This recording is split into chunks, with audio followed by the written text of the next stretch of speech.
펜타곤의 정적을 깨운 건 단 한 장의 보고서였어요. 발신인은 서울 대한민국.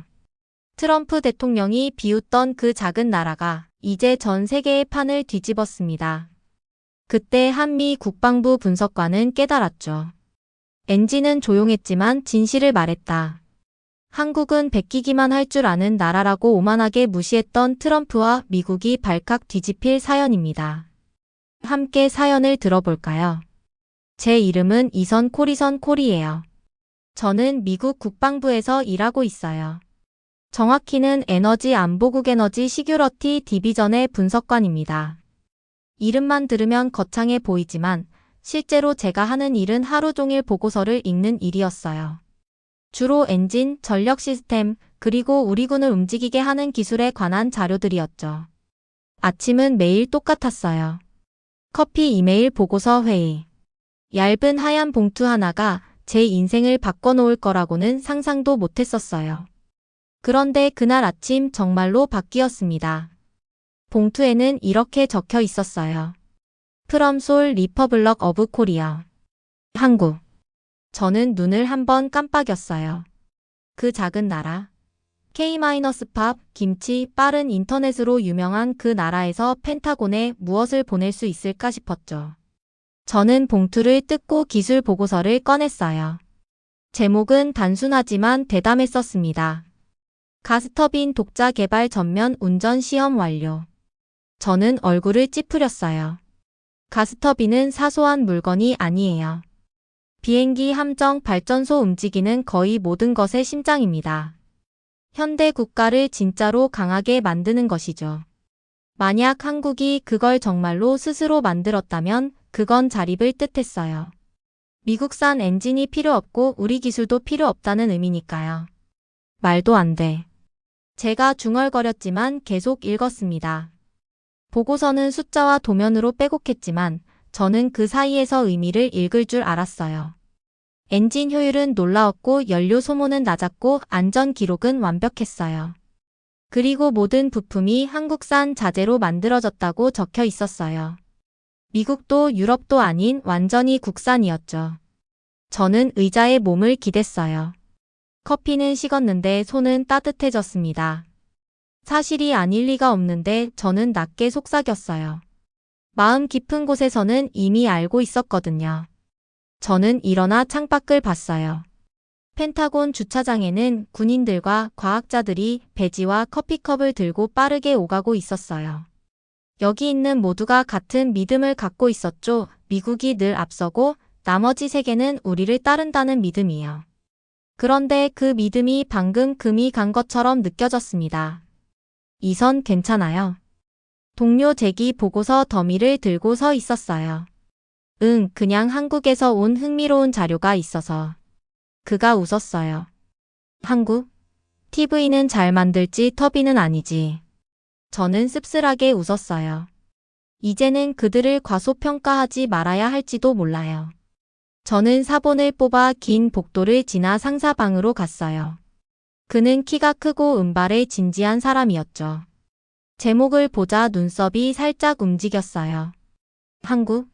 과장된 거 아닌가? 그렇지 않은 것 같습니다, 선생님. 이게 사실이라면 모든 게 바뀝니다.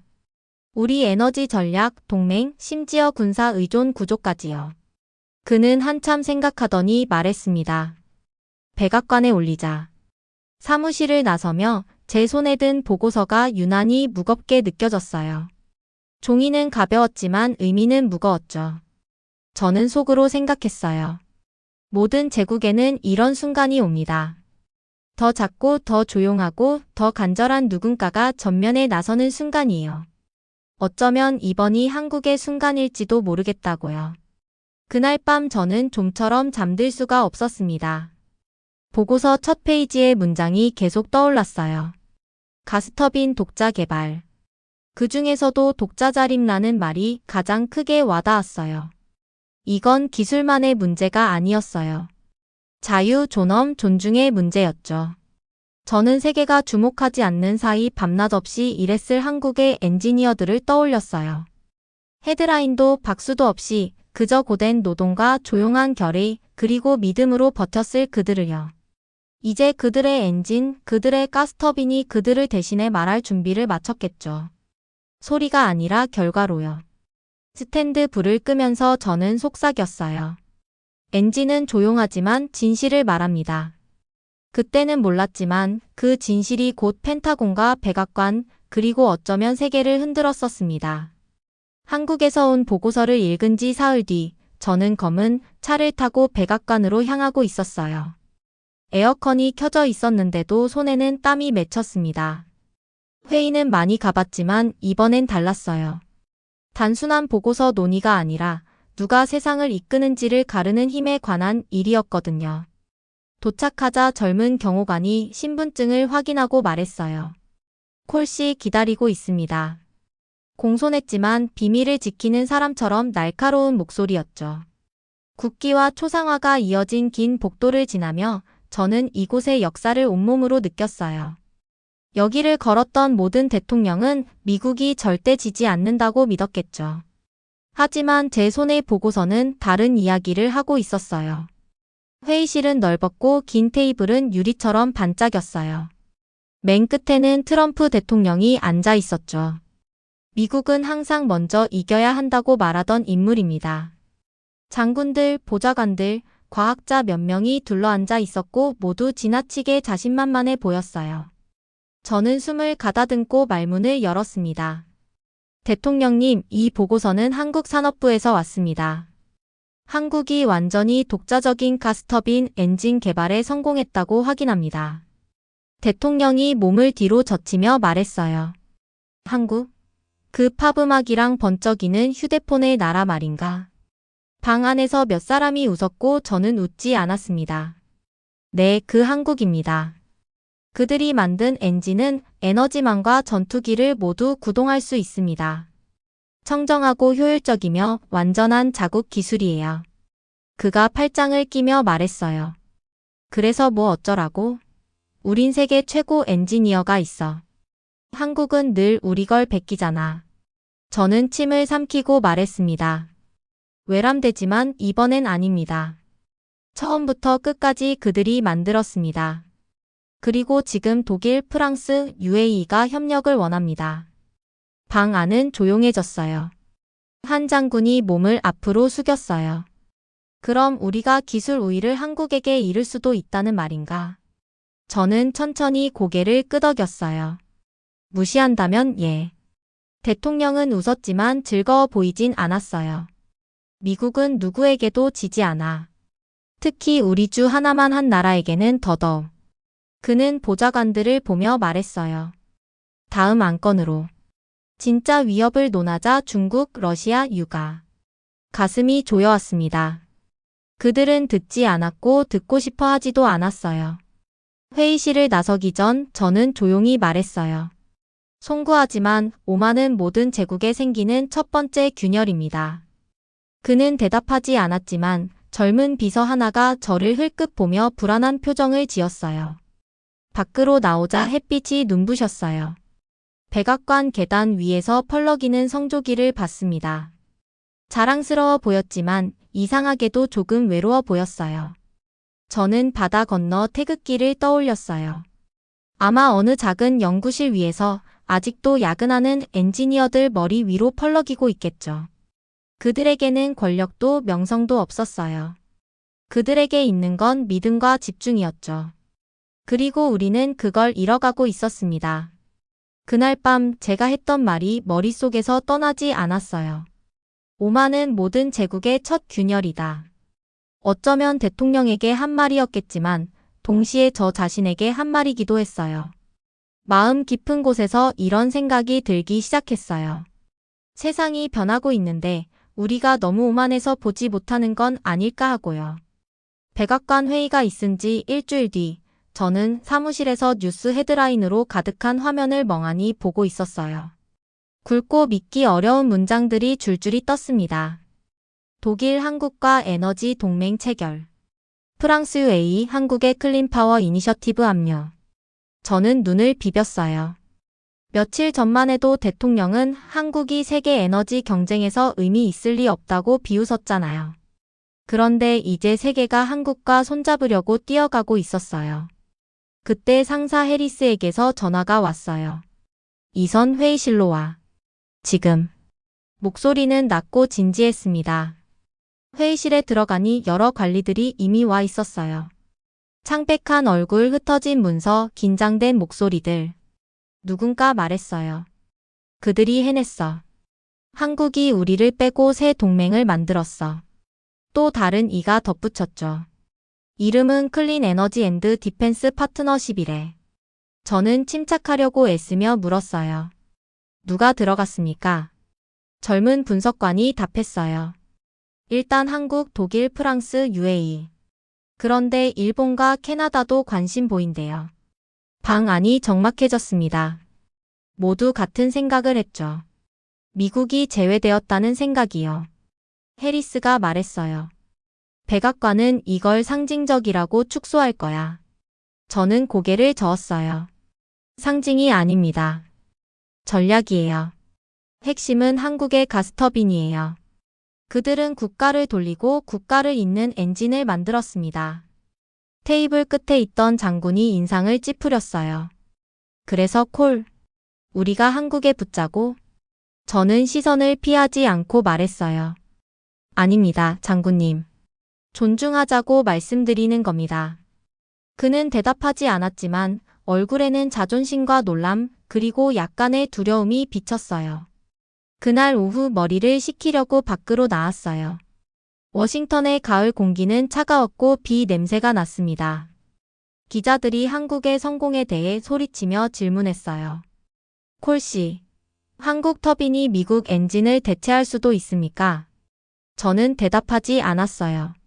하지만 진실은 제 가슴을 눌렀습니다. 어쩌면 그럴 수도 있다고요. 저녁에는 한국계 엔지니어 김 박사를 펜타곤 근처 작은 식당에서 만났어요. 그는 조용히 웃으며 앉았어요. 회의 얘기 들었어요. 힘든 하루였죠. 제가 고개를 끄덕였어요. 그렇다고 할 수 있죠.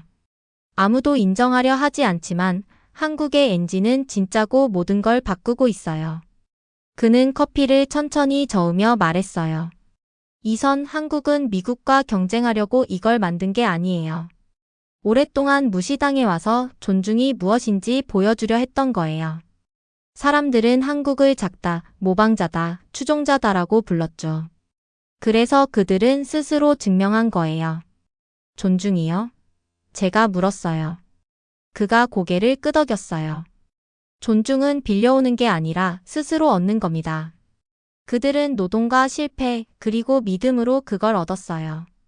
창밖에는 안개 속에서 헤드라이트가 길게 흐르고 있었어요. 저는 서울의 어느 실험실을 떠올렸어요. 여전히 깨어있는 엔지니어들이 조용한 엔진을 미세하게 다듬고 있겠죠. 그들은 소리치거나 자랑하지 않았어요. 그들의 가스터빈이 조용하지만 강하게 대신 말하고 있었어요. 집에 돌아와 TV를 켜자 화면을 가득 채운 헤드라인이 보였어요. 미국 글로벌 클린 에너지 협정에서 제외. 아내 안나가 물었어요. 정말이에요? 제가 고개를 끄덕였어요. 네. 한국이 에너지 세계의 중심이 됐어요. 그녀가 잔잔히 웃었어요. 이제 그들의 차례일지도. 제가 한숨을 쉬었어요. 그런 것 같아요. 잠들기 전 저는 노트에 한 줄을 적었습니다. 엔진은 조용했지만 진실을 말했다. 그리고 마음속 깊은 곳에서 알았어요. 그 진실이 이제 막 세상으로 메아리치기 시작했다는 걸요. 이른 아침 저는 커피를 들고 회사에 도착했어요. 워싱턴 하늘은 잿빛이었고 금방이라도 비가 쏟아질 듯 무거웠어요. 사무실 공기는 달랐습니다. 긴장, 예민함, 전기가 흐르는 듯한 분위기. 큰일이 벌어졌다는 걸 직감했어요. 이선 뉴스 봤어요? 아직요. 왜요? 그녀가 방 한쪽 TV를 가리켰고 자막을 보는 순간 숨이 막혔어요. 조지아에서 한국인 엔지니어 체포기술 절도 의심. 가슴이 철렁 내려앉았어요. 볼륨을 높이자 기자가 빠르게 전했어요. 연방 요원들이 어젯밤 늦게 한 한국인을 체포했습니다. 그는 미국 터빈 공장에서 근무 중이었고 서울로 민감한 데이터를 전송하려 한 혐의를 받고 있습니다. 분노가 치밀었어요. 그럴 리 없어요. 저는 낮게 말했어요. 그분은 합법적인 연구 교류 프로그램 일원이에요. 그러나 아무도 대답하지 않았습니다. 모두 TV만 보고 있었거든요. 그날 늦게 상부에서 메모가 내려왔어요. 언급금지, 언론 접촉금지, 한국 측 접촉금지. 두 나라 사이에 갑자기 벽이 세워진 느낌이었어요. 저는 가만히 있을 수 없었습니다. 김 박사에게 전화를 걸었어요. 소식 들으셨어요? 그가 한숨 쉬며 말했어요. 응. 한 박사가 잡혀갔어. 한국 가스터빈 개발을 이끈 핵심 엔지니어 중 한 명이야. 제가 이 말을 짚었어요. 그를 간첩으로 의심하네요. 그의 목소리가 차가워졌습니다. 그는 간첩이 아니야, 이선. 과학자야. 배우고 나누러 온 사람이지 훔치러 온 게 아니야. 그날 밤 체포 영상이 소셜미디어를 타고 퍼졌어요. 영어와 한국어로 사람들이 고함을 질렀고 누군가는 옹호했고 누군가는 비난했죠. 댓글은 분노와 두려움, 오해로 가득했어요. 다음 날 아침 한국 정부가 즉각 석방을 요구했습니다. 대변인은 말했어요. 이건 개인에 대한 공격만이 아니라 협력과 존중의 정신에 대한 모욕입니다. 저는 책상 앞에서 그 기자회견을 봤어요. 그들은 소리치거나 위협하지 않았습니다. 차분했지만 말에는 힘이 있었고 모두가 그걸 느꼈어요. 사흘 뒤 엔지니어는 혐의 없이 석방됐어요. 정부는 오해라고 했지만 모두 알고 있었죠. 그건 단순한 실수가 아니라 미국과 한국 사이의 신뢰가 금이 갔다는 메시지였어요. 복도에서는 사람들이 속삭였어요. 대통령이 한국의 진전을 늦추려고 체포를 지시했다는 말, 누군가는 그들의 엔진 데이터에 접근하려는 시도였다고도 했습니다. 진실이 무엇이든 냄새가 좋지 않았어요. 두려움의 냄새였죠. 그날 저녁 저는 말없이 집으로 운전해 돌아왔어요. 젖은 도로 위 빨간 테일라이트가 어둠 속 불빛의 자취처럼 길게 늘어졌습니다. 아내 안나가 식탁에서 기다리고 있었어요. 많이 피곤해 보여요. 오늘 한국 엔지니어가 체포됐어요. 왜요? 국가안보 때문이래요. 그녀가 잠시 생각하더니 묻습니다. 자기는 어떻게 생각해요? 저는 창밖을 보며 말했어요. 자존심 때문인 것 같아요. 그녀가 제 손을 살며시 잡았어요. 우리가 더 존중해야 하는 거 아닐까요? 저는 희미하게 웃었어요. 그럴지도요. 잠들기 전 휴대폰을 마지막으로 확인했어요. 서울발 헤드라인이 떴습니다. 한국 호의가 아니라 공정을 요구. 저는 그 문장을 몇 번이나 다시 읽었어요. 호의가 아니라 공정. 단순하지만 강력했어요. 마치 엔진의 낮은 울림처럼요. 그 엔진은 소리치지도 싸우지도 않았어요. 그저 작동했고 스스로 증명했죠. 그리고 다시 떠오른 생각. 엔진은 조용했지만 진실을 말했다. 그날 밤 눈을 감으며 저는 깨달았어요. 세상의 진짜 소음은 한국에서 오는 게 아니었어요. 우리의 두려움, 오만, 그리고 듣지 않으려는 마음에서 오는 소음이었죠. 그 소음을 잠재우는 길은 조용한 엔진이 오래전부터 해오던 말을 이제라도 듣는 것뿐이라는 걸요. 비는 사흘 내내 그치지 않았어요. 도시는 피곤해 보였고 회색 빌딩과 젖은 거리, 안개 속 빠르게 스쳐가는 우산들만 보였어요. 저는 책상에 앉아 모니터를 바라봤지만 어딘가 계속 불편했어요. 한국 엔지니어 체포 사건 이후로 회사 분위기가 변했거든요. 회의는 짧아졌고 목소리는 낮아졌고 모두가 말을 꺼내기 전에 주변을 먼저 살폈습니다. 그날 아침 증권거래위원회 SEC 내부자에게서 암호화된 이메일이 도착했어요. 대통령의 관세 발표 30분 전에 이루어진 거래를 확인해 보세요. 생각보다 큽니다. 심장이 내려앉았어요. 그건 내부자 거래를 뜻했죠.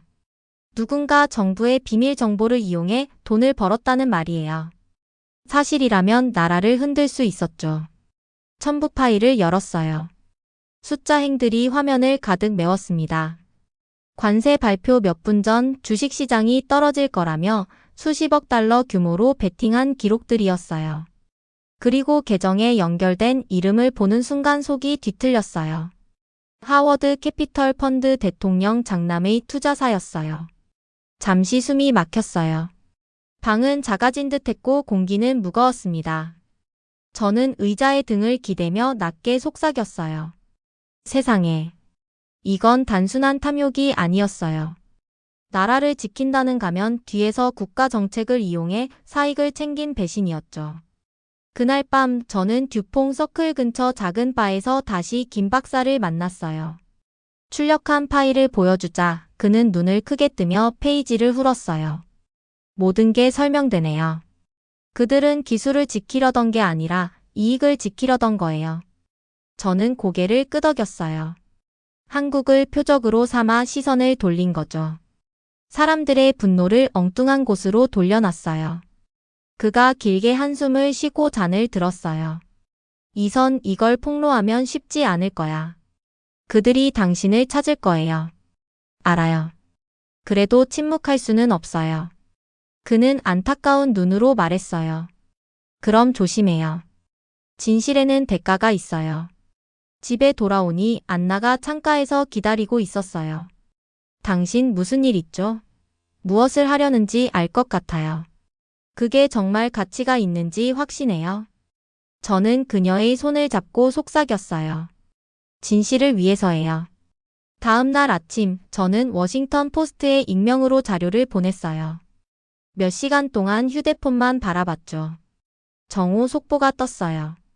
대통령 가족 연루 대규모 내부자 거래 의혹. 관세 발표 직전 수천만 달러 이익. 건물은 순식간에 조용해졌고 전화가 울리고 사람들은 이 방 저 방으로 뛰어다녔어요. 곧 대통령이 TV에 나왔습니다. 얼굴이 붉게 달아올라 소리쳤죠. 가짜 뉴스, 마녀사냥, 언론의 거짓말.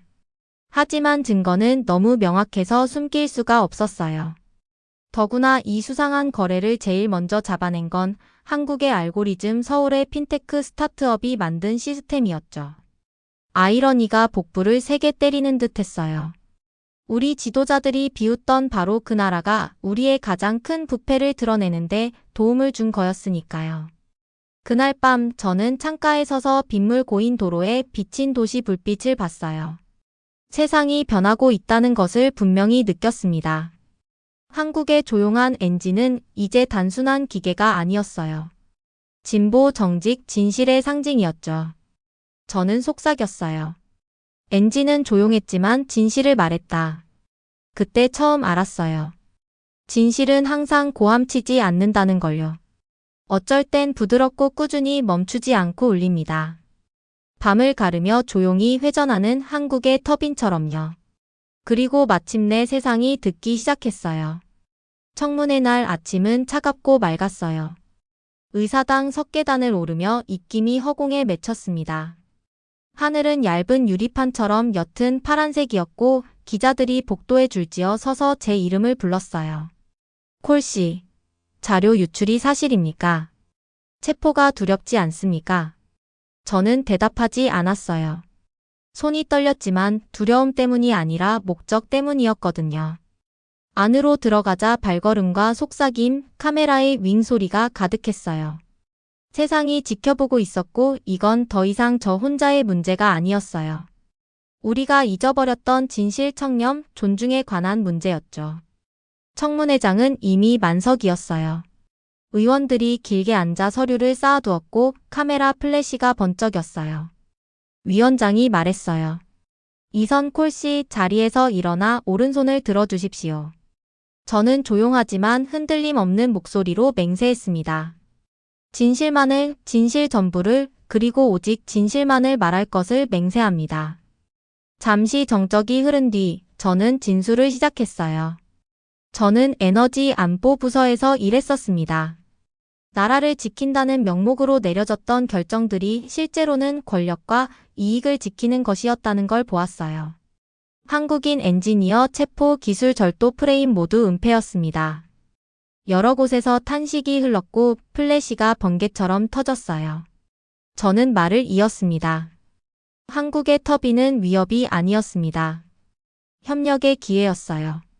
그런데 우리는 그걸 두려움으로 바꿨고 이해하지 못하는 것을 비웃었어요.